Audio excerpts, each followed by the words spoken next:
Worker ہے اس کی ایک پریس کانفرنس جو ہے وہ میں دیکھ رہا تھا، اس نے یہ بتا دیا ہے کھلے لفظوں میں کہ ارشد شریف کے ساتھ اس کا ایک تعلق گہرا تھا اور وہ ٹیلی فون پہ اس کے ساتھ رابطے میں ہمیشہ رہتا تھا، اور یہ جو ارشد شریف کے ساتھ ہوا ہے بقول فیصل واڈا کے یہ اس کی اسیسینیشن ہوئی ہے، یہ اس کی ٹارگٹ کلنگ ہوئی ہے۔ کیوں کہ کچھ لوگ جو ہے اس کی جان کے دشمن تھے، کیونکہ پاکستان میں بے شمار ایف آئی آر اس کے خلاف کاٹتی گئی تھیں، جس کی وجہ سے اس کو اپنی زندگی کا خطرہ تھا، لہٰذا وہ زندگی کو بچانے کے لیے اپنے ملک سے باہر گیا۔ یہ فیصل واڈا نے اپنی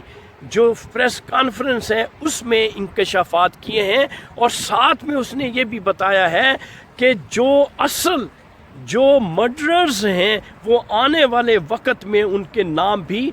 ضرور بتائے گا، لیکن کچھ ایسی قوتیں، کچھ ایسی طاقتیں جو ہیں اس کے اگینسٹ تھیں، جو اسے مروانا چاہتی تھیں۔ اس نے ساتھ یہ بھی کہہ دیا ہے کہ جو ہماری اسٹیبلشمنٹ ہے اس کے ساتھ ارشد شریف کے جو تعلقات تھے وہ بہت اچھے تھے، اور وہ جو فیصل واڈا نے یہ بھی کہا ہے کہ ان تعلقات کو بہتر بنانے میں اس کا بہت بڑا ہاتھ ہے، لہٰذا وہ پاکستان آنا چاہ رہا تھا، لیکن کچھ ایسے ناہنجار اور کچھ ایسے شیطان صفت انسانوں نے پلاننگ کر کے اس کو موت کے گھاٹ اتار دیا۔ اور فیصل واڈا نے یہ بات کھلے الفاظ میں کی ہے کہ یہ مرڈر ہے، ارشد شریف کو مارا گیا ہے، اور ایک پلاننگ کے تحت جو ہے وہ دبئی سے اسے کینیا پہنچایا گیا، اور اس نے یہ بھی بتایا ہے کہ کینیا میں باقاعدہ طور پر ایک بہت بڑا ہاؤس تھا، اس کا اہتمام کیا گیا تھا جسے فارم ہاؤس کہتے ہیں،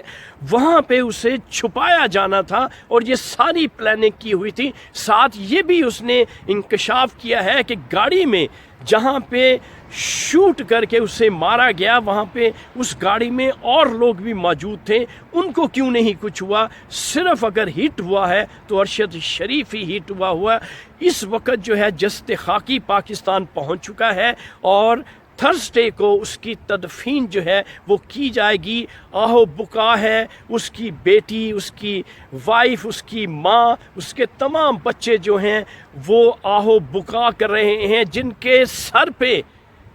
ان کا باپ کا سایہ اٹھ جائے۔ معزز خواتین و حضرات، آپ اندازہ کر سکتے ہیں کہ اس فیملی کی، اس بچوں کی حالت کیا ہوگی۔ انتہائی دردناک موت ہے، انتہائی دردناک واقعہ ہے، اس کی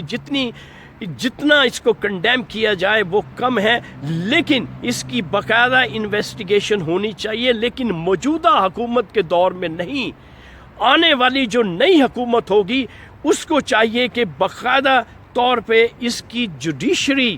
کے تھرو جو ہے انکوائری کی جائے، اور اصل جو کلپریٹ ہیں ان کو سامنے لایا جائے، اور ان